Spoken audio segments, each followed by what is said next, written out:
예, 이제 사사시대 마지막에서 두 번째 시간이 되겠습니다. 오늘 공부할 내용은요, 이제 그 한나의 이야기가 됩니다. 한나의 이야기인데, 먼저 이제 그 이스라엘 역사가 이제 이렇게 좀 이해하면 좋겠습니다. 제가 첫 시간부터 우리가 지파를 좀 이해해야 이스라엘의 그 구약을 좀 읽는데 좀 그 편리할 거라고 말씀드렸던 게, 이제 이번 학기 다음 주가 종강이잖아요. 다음 주 끝나고 한 주 정도 쉬고 그 다음에 한 10주 또 가는 것이 이제 그 이후에 나오는 구약의 역사를 이제 공부하게 됩니다. 그래서 왕정 시대로 이제 들어가서 우리가 좋아하는 다윗 왕 한참 다루고, 또 솔로몬 다루고, 나라가 갈라져 가지고 한 200년 300년 그 문제가 있었던 것들을 한번 쭉 요약해서 한번 끝내보려고 그럽니다. 근데 이제 그때쯤 가면 바로 이 지파가 얼마나 중요한지가 이제 더 자세히 나옵니다. 그래서 이제 사사기 때 좀 지파를 좀 그 어느 정도 인식을 하면 좋은데, 기본적으로 이스라엘의 역사라고 하는 것은 야곱에게서 시작합니다. 야곱. 야곱 아시죠? 죄송합니다. 무시한다고 생각이 드셨나요? 예. 야곱, 야고보, 영어로 제임스. 가장 흔한 이름, 야고보. 이 야곱이 이스라엘이라고 이름을 바꾸지 않습니까? 근데 이 사람에게서 나온, 내 여자에게서 낳은 12자식이 이스라엘의 역사를 이제 이렇게 만드는데요. 한번 좀 지금 계속 제가 사사들 얘기할 때 이 사람은 무슨 지파고 무슨 지파 이렇게 얘기했지 않습니까? 근데 그 지파들을 이렇게 보면 결국 어느 어머니 뱃속에서 나왔느냐에 따라서 그 지파들끼리도 약간의 갈등이 있어요. 원조가 어디서 왔느냐, 이게. 그래서 이제 야곱의 원래 부인은 이제 레아 있죠. 못생긴 레아.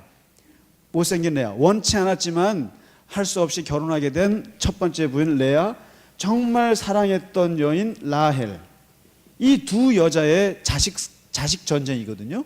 근데 이 레아는 못생겼고 사랑받진 않았으나 자식 낳는 능력이 뛰어나서 무려 6명의 남자와 딸까지 낳는 7명을 낳죠. 그래서 여기 이제부터 지파가 나옵니다. 르우벤이라고 큰아들을 낳았어요.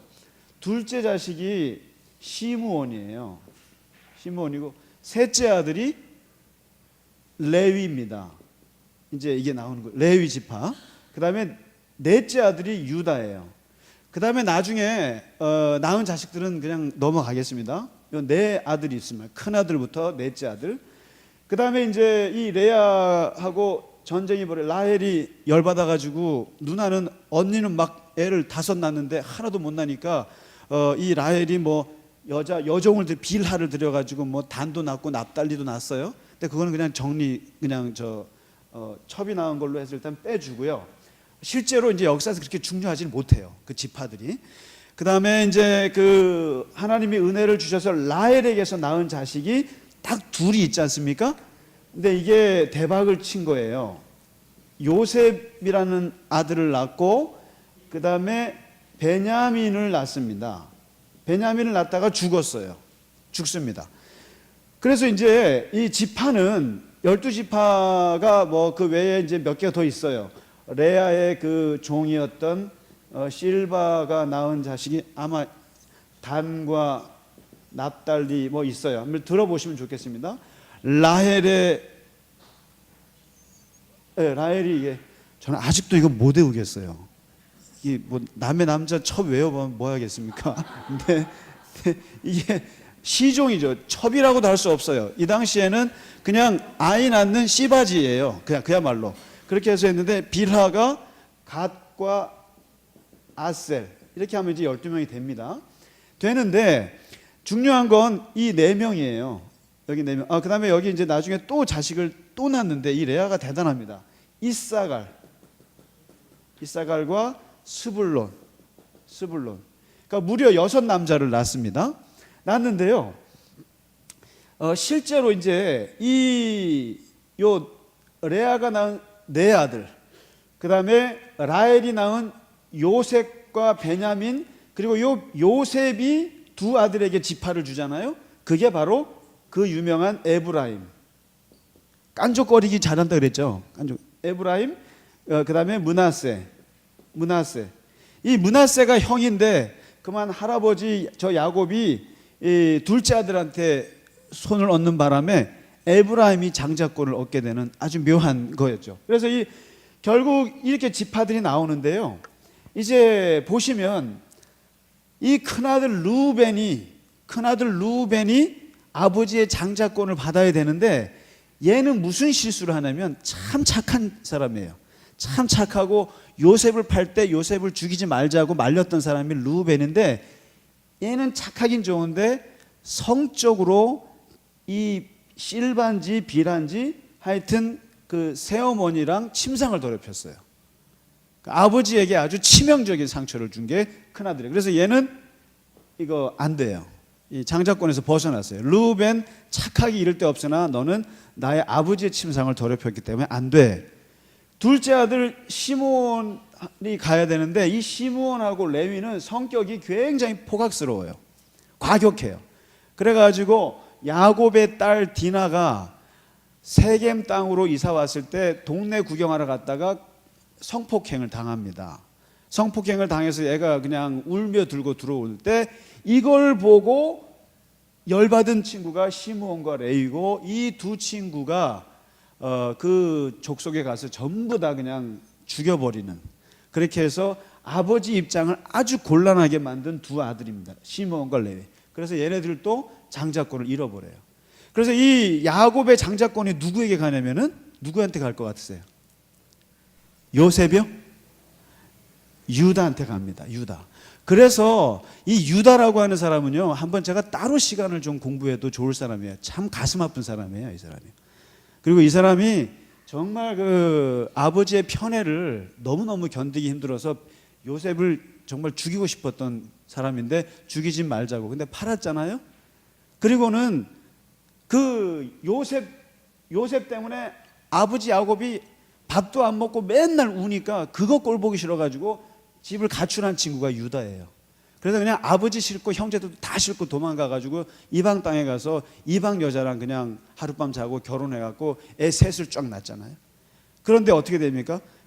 첫째 아들 죽고 둘째 아들 죽고, 그래가지고 그 며느리가 드센 여자가 들어와가지고 그런가 싶어갖고 며느리는 내쫓고 말이죠. 그랬다가 그 며느리가 이 유다 술 먹고 해서 이 자식을 이어준 그 며느리가 누구죠? 다말이거든요.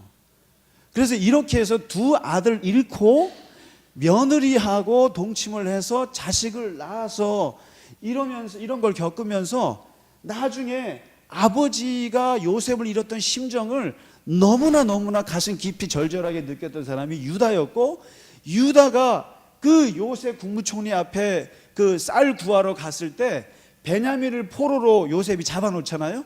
그때 목숨을 걸고 자기 막내 동생, 배다른 막내 동생 지키겠다고 나선 사람이 이 유다예요. 왜 그러냐면 자기도 자식을 잃어보니까 그 나이 많은 아버지가 이 요셉 맨날 갖고 30년째 울고 있는 거가 왜 그런지 안 거예요. 그래서 베냐민까지 잃어버리면 아버지 죽을 것 같으니까 유다가 나서서 목숨을 걸었던 게 유다예요. 그래서 이 유다는 그 창세기 49장 읽어보시면 마지막 야곱이 죽을 때 12아들을 예언을 하거든요. 유언을 하고 이 야곱의 축복 유명한 장이에요.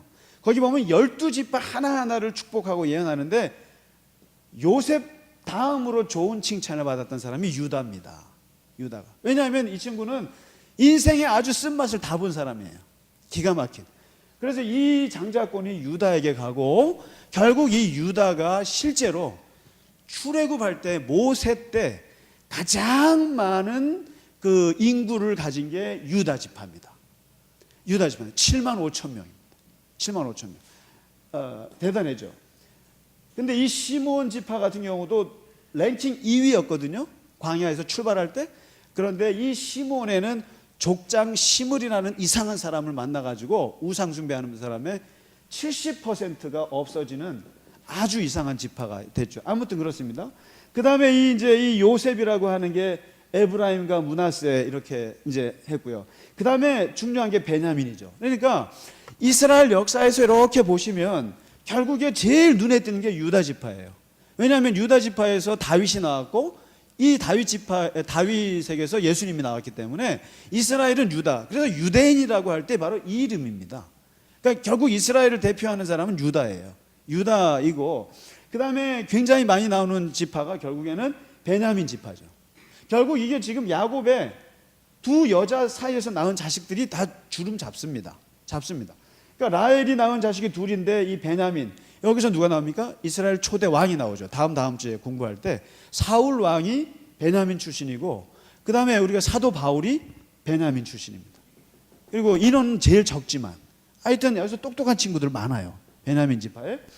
그다음에 요셉이 집어넣은 두 아들 에브라임과 므낫세.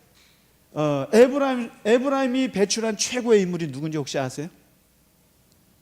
이제 여호수아가 에브라임 출신이에요. 여호수아가 므낫세 출신에서 최고의 사사는 시험 모르죠. 기드온입니다. 기드온. 그래서 이제 한번 정리를 해보면 그렇습니다. 르우벤 지파 안 나와요. 시몬 지파 없어요.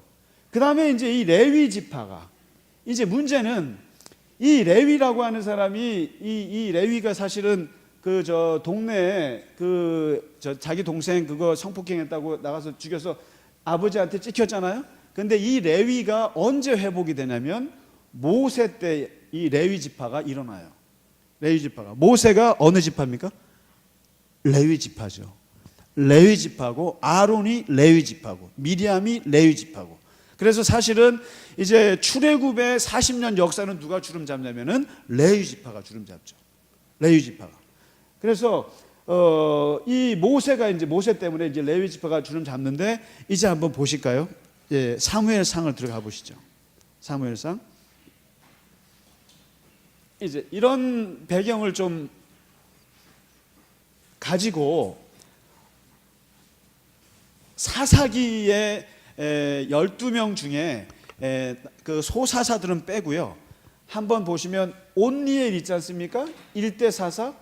온니엘은 유다 지파예요. 유다 지파입니다. 이 유다 지파에서 누가 나옵니까? 갈렙이라는 사람이 유다 지파 총수입니다. 갈렙이라는 이름 뜻이 개라는 거 아시죠? 기억나시나요? 개고 이 갈렙은 원래 유다 지파가 아니에요. 이방 족속인데 잡족 출신의 사람이 유다 지파로 편입이 돼서 그 속에서 정말 입지전적으로 영웅이 돼서 유다 지파의 최고 수령으로까지 올라간 아주 입지전적인 인물이 갈렙입니다. 여호수아와 함께 모세의 좌우를 차지했던 사람이죠. 그러니까 모세 오른쪽에 여호수아가 에브라임 지파 여호수아가 있다면은 왼쪽에는 갈렙 유다 지파의 갈렙이 모세를 받쳐줬습니다. 이 두 사람 영웅적인 인물이죠. 갈렙. 이 사람의 사위입니다. 온니엘이. 그 다음에 두 번째 에훗이라는 사람은 베냐민 지파예요. 왼손잡이 아시죠? 왼손잡이 칼제비. 그 사람이 이 베냐민 지파. 베냐민은 하여튼 그 칼 잘 던집니다. 그 다음에 이 여자 드보라는 에브라임입니다. 지금 다 나오는 게 결국 야곱의 라헬과 레아 본부인에게서 나온 자식들이 주름 잡아요. 드보라 에브라임입니다. 그 다음에 기드온은 어디입니까? 므낫세입니다. 원래 장자지만 장자권을 빼앗긴 큰아들이죠. 그 다음에 입다가 나오죠. 입다도 므낫세 지파예요. 므낫세 지파. 삼손이 유일하게 비주류에서 나왔습니다. 삼손이 단지파에서 나온 사람입니다. 이렇게 해서 이제 흘러가는데 오늘 드디어 그 진짜 레위 지파에서 마지막을 장식하는 게 오늘입니다. 이제 그러니까 다들 레위 지파에서는 뭐 아무것도 없지 않습니까? 그리고 오히려 이제 사사기 끝내고 두 개의 다큐멘터리를 공부하실 때 그 첫 번째 다큐멘터리가 거기도 레위 지파 청년 공부했지 않습니까? 그러니까 가정집 사제로 갔다가 단지파 사제로 오라니까 그냥 할렐루야 하고 쫓아갔던 아무 생각 없는 레위 지파 사람 하나 그렸고, 그리고 지지난주에 레위인이 첩을 드렸다가 첩과 불화해서 첩이 살해를 당해서 그것 때문에 토막살인 나고 막 그러면서 그냥 내전이 일어났던 얘기도 레위 얘기입니다. 레위 지파. 그러다가 이제 지난주에 룻 얘기를 했거든요. 룻은 보아스라는 사람이랑 결혼해서 이게 이제 유다 지파를 이어가는 겁니다. 유다 지파. 그리고 오늘 공부하는 게 한 여자를 공부하는데 바로 이게 한나거든요. 한나. 이 한나라는 여자, 이 여자가 시집간 집안이 어느 지파냐면은 레위 지파예요.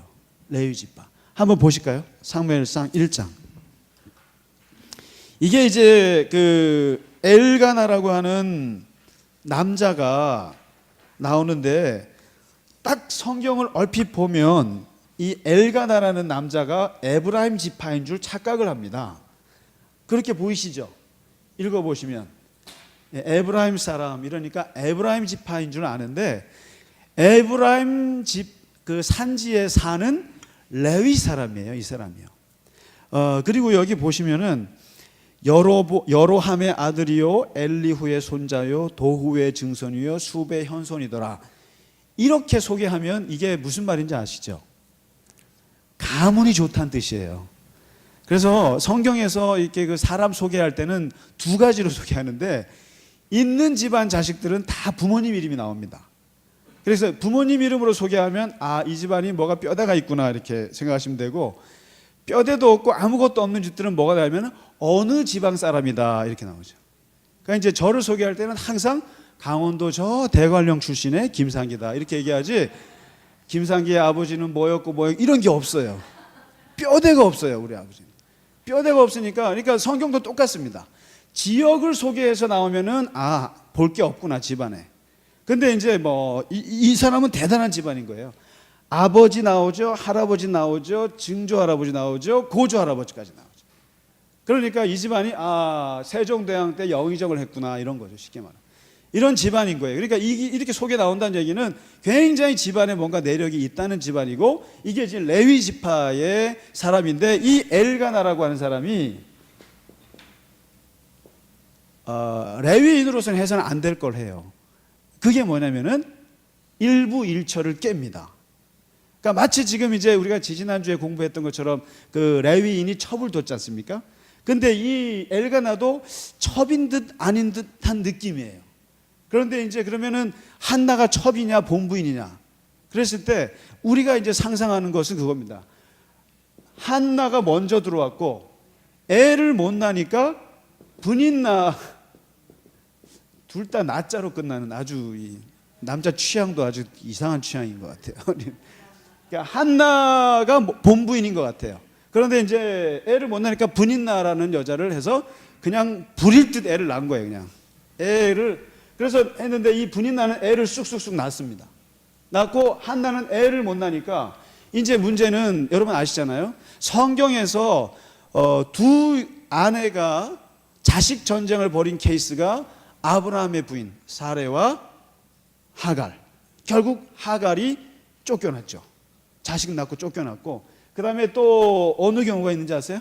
자식 전쟁을 벌였던 사람이 라헬과 레아, 가장 큰 전쟁을 벌였죠. 막 시종을 들면서까지 해서 12명, 13명을 낳았던 게 야곱의 부인 라헬과, 이 둘이 또 다 자매 관계 아닙니까? 언니와 동생이 그냥 치열하게 한 남자를 놓고 자식 전쟁을 벌였는데, 바로 이 엘가나의 이 한나와 분인나가 자식 전쟁에서 치열하게 하다가 한나가 완전히 졌어요.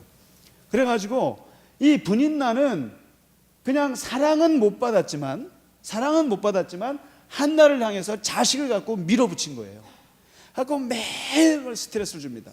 애도 못 낳는 게 무슨 정실 부인이며 어쩌며 이런 식으로 스트레스를 주니까 한나가 이제 1년에 한 번씩 저기로 갑니다. 실로에 있는 성소에 가서 매년제를 드리는데, 매년제라고 돼 있나요? 갑자기 매년 제사 이름이 있는데, 매년제 맞죠? 매년제와 서원제. 예, 죄송합니다. 갑자기 아닌 것 같아가지고. 근데 여기서 이제 할 때 엘가나가 돈이 많았어요. 돈이 많아가지고 이거를 매일같이 부부가 둘이 싸우면서, 그러면서 이 한나가 맨날 울고불고 이러니까 밥을 안 먹고, 그러니까 어떻게 이 엘가나가 두 가지로 위로를 합니다. 그러니까 분인나에게 100만 원을 주고, 그 다음에 분인나가 낳은 자식들에게 10만 원씩 줘요. 이렇게 해서 이제 해서 가서 하나님께 헌금 드려, 이렇게 하는데 이 한나한테는 300, 400을 주는 거예요. 그래서 일단 물질로서 일단은 그거를 위로를 합니다. 이 엘가나가요. 하고, 그래도 자꾸 우니까 뭐라 그러냐면은 오늘 1장 18절에 말도 안 되는 얘기를 하죠. 내가 당신을 사랑하는 그 사랑이 10 아들보다 낫지 아니하냐, 이렇게 얘기를 하죠. 그걸 말이라고 하는지 모르겠어요, 남자가. 당연히 10 아들이 아니라 한 아들보다 못하죠. 근데 내가 그래도 당신을 사랑하는 것이 10 아들보다 내가 낫지 않느냐, 나 혼자로 만족하면 안 되겠느냐. 근데 그렇게 위로를 하지만 전혀 한나는 통하지가 않죠. 통하지가 않고 계속 이 자식 없는 거에 대한 스트레스가 그칠 줄을 모르는 거예요, 한나는요. 그러니까 이제 하루는 매년제를 드리러 성소에 갔다가 아예 작정을 해버려요. 도저히 내가 이 분인나 저걸 볼 수가 없는 거예요, 자식 때문에. 그리고 아무리 남편 엘가나가 돈을 많이 주고 그렇게 마음에 그렇게 위로를, 사랑을 퍼주어도 도저히 자기는 자식이 없는 게 못 살겠는 거예요. 그래서 제사 드리러 갔다가 다 집에 가, 그래 놓고는 자기가 혼자 성소에 남습니다. 남아서 오늘 이제 9절부터 18절까지 하는데, 이 9절부터 18절에 나오는 이 한나의 기도가 모든 그 기도에, 성경에 나와 있는 기도 중에 아주 중요한 원리를 보여주는 대표적인 기도예요. 그래서 한나 하면 기도라고 하는 게 바로 이 구절이거든요. 근데 이 한나의 기도에 뭐가 있냐면은 지, 정, 의 3가지가 다 있고요. 여기에 성령의 충만한 기도, 이것이 들어있어요. 이 기도 속에요. 이 지정이라는 게 뭐냐면, 그 한나의 기도 속에는 첫 번째 뭐가 있냐면 정이 있습니다. 정, 감정이 있습니다. 감정. 대표적으로 통곡기도입니다. 통곡기도. 펑펑 울었어요. 엄청 웁니다. 그러니까 이게 속상한 마음이 터져서, 그래서 마음에 깊은 한이 터져서 펑펑 울고 소리를 지르고, 그리고 막 우는 거죠. 이 감정의 기도. 근데 이 감정의 기도가 막 북받쳐 오르는데도 이 한나가 여기서 놓치지 않는 게 하나 있는데, 그게 뭐냐면 아주 또렷한 이성이 있습니다. 지성. 지성이 있는데 그 지성이 뭐냐면 서원 기도입니다. 서원 기도. 뚜렷한 목적이 있습니다. 그 기도 속에 뭐냐면 자식 달라. 자식 달라. 그럼 내가 그냥 무리하게 자식 달라고 안 한다. 자식 주면 내가 걔 딱 3년만 보고 하나님께 딱 바치겠다. 완전히 내가 당신께 바칠 테니까 자식만 하나 달라. 이 뚜렷한 목적이 있습니다, 이 속에. 그러니까 사람이 미친 듯이 막 기도하는 것 같아도 그 속에서 한나는 아주 뚜렷한 목적을 가지고 있었다는 거죠. 가지고 있고, 그리고 마지막 3번째가 뭐냐면 의지가 있었습니다. 의지의 기도가 있는데, 이게 뭐냐면 오랜 기도를 얘기합니다. 오랜 기도. 굉장히 오래 기도했습니다. 성소에 앉아가지고요, 집에 안 가고 몇 시간을 한 것 같아요. 몇 시간을 하는데 이 감정과 이성과 의지, 이 오랜 기도 속에서 이 한나가 보여준 게 뭐냐면 술 취한 모습으로 이렇게 보입니다. 몸이 이렇게 흔들려서 술 취하는데 옆에서 이렇게 보면, 입술을 보면 입술이 쪼물락쪼물락 하는데 말은 안 해요. 마치 술을 먹고 그냥 뭐라고 말은 하는데 말은 안 나오는 그런 미친 여자 같이 보이는 거죠, 이게. 그래서 이게 뭐 이렇게 그런 거 해보셨나요? 술 먹고 이렇게 막 하는데 말은 안 나오고 입은 쪼물락쪼물락 거리는 그런 건데, 엘리 제사장이 그걸 보고 뭐라고 그랬냐면은 참 묘한 말을 합니다. 술 취하지 마라. 술 끊어. 웬 여자가 말이야 술 먹고 와서 말이야 교회 와가지고 그냥 이러고 앉아 있어, 이러고 있거든요. 그때 이제 한나가 하는 말이, 아니요, 저 술 안 먹었어요. 이럽니다. 술 안 먹었고 나는 마음이 슬픈 여자라. 내 감정을 하나님께 통한 것입니다. 이렇게 얘기합니다. 내 마음을 하나님과 통한 것입니다라고 얘기하는데 이 내 감정을 하나님과 통하는 기도, 이 술 취했다라고 보여지는 이게 바로 성령의 충만함의 모습이라는 거예요. 이게요. 그래서 제가 여러 번 말씀드렸죠. 스피릿하고 술은 똑같은 원어라고요. 스피릿 속에 술의 뜻도 있고 영의 뜻도 있다고요. 그래서 술 먹은 사람이 성령 충만해 보이고 성령 충만한 사람이 술 취한 사람 같습니다. 끝이 달라서 그렇지. 돈 밥 먹고 돈 내고 뭐 없던 얘기하고 말이죠. 막 그냥 마음이 넓고 막 그러죠. 그런데 성령 충만한 사람은 나중에 후회하지 않고 술 취하고 온 사람들은 다시 가서 돈 달라고 해서 문제지. 이 성령 충만한 기도의 모습이 기도하지 않는 엘리 제사장의 눈에 볼 때는 술 취한 걸로 보인 거죠. 술 취한 걸로 보인 거죠. 근데 분명한 건 이 세 가지가 있다는 거죠. 그래서 마음을 통했는데 이 마음을 통한다는 게 자기 뜻을 전달하고 자기의 감정을 전달하고 자기의 의지를 하나님께 전달하는 기도를 드렸다. 이렇게 설명을 했더니 엘리 제사장이 평안히 가라. 당신의 기도가 하나님께서 이루어지기를 원하노라. 이 제사장들은 항상 축복을 잘하거든요. 저는 이 엘리 제사장이 이제 다음 주에 보시면 이 자식들이 엉망진창이거든요. 엉망진창인데 그러나 이 엘리 제사장은 굉장히 나이가 많은 노인인데 이 제사장이 할 수 있는 이 축복을 하는데 이게 굉장히 가볍게 보이진 않아요. 너가 원하는 기도를 하나님께서 받으시기를 원하노라 하고는 이제 이렇게 평안히 가라고 합니다. 근데 그 말을 듣고 이 18절에 보면은 한나의 얼굴에 근심빛이 싹 사라집니다. 그게 뭐냐면 모든 기도의 결과를 보여주는 게 바로 18절에 있는 마지막 그 줄에 나옵니다. 얼굴에 근심빛이 사라지더라. 그래서 진짜 기도를 잘하는 사람들의 특징은 모든 기도 끝에는 다 얼굴빛에 근심이 싹 사라집니다. 전혀 응답된 게 없음에도 불구하고 얼굴에 근심빛이 사라집니다. 그거를 평안.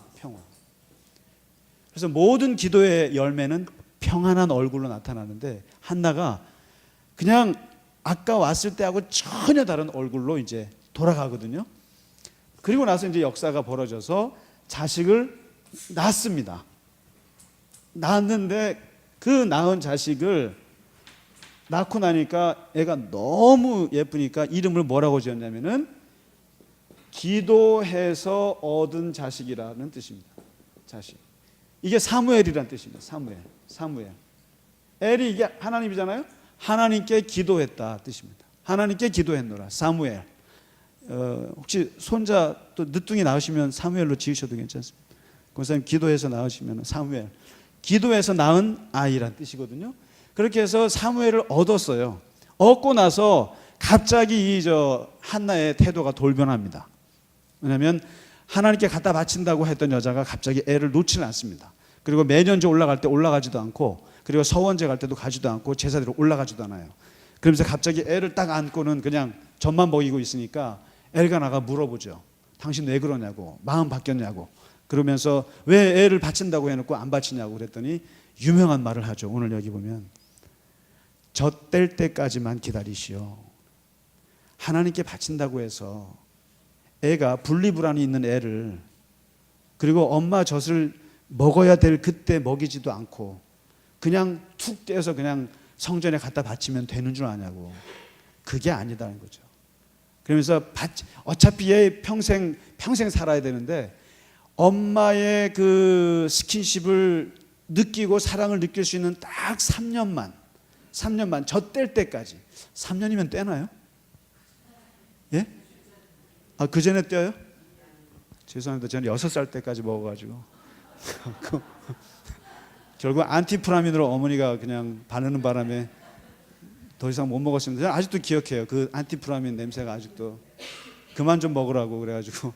근데 하여튼 그 젖될 때까지 엄마의 품속에서 분리불안까지 다 극복할 때까지 애를 데리고 있어요.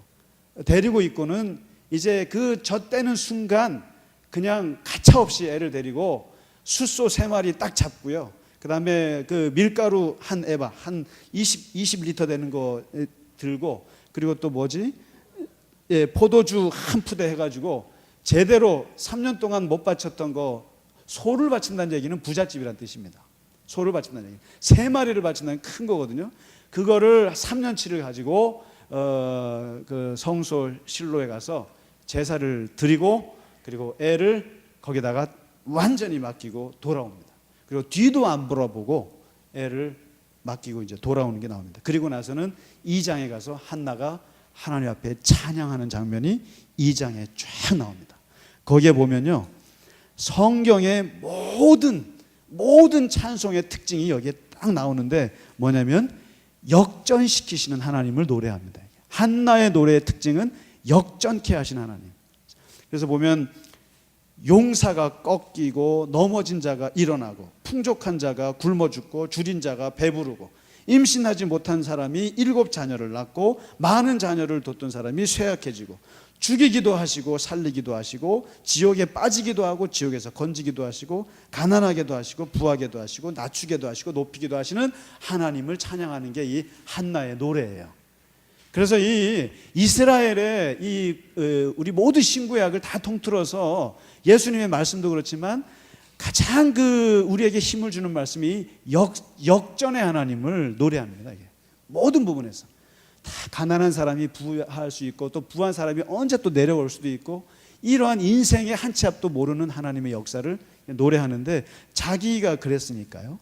그리고는 이제 이 노래를 하고요, 한나의 마지막 장면이 어디 나오냐면은 2장 18절에 나옵니다. 이제 자식 이 성소에 바친 사무엘은 1년에 한두 번만 보는 거예요. 어머니로서 이제 제사 드리러 갈 때만 이제 보는데, 갈 때마다 제사장 옷 에봇을 만들어 입힙니다.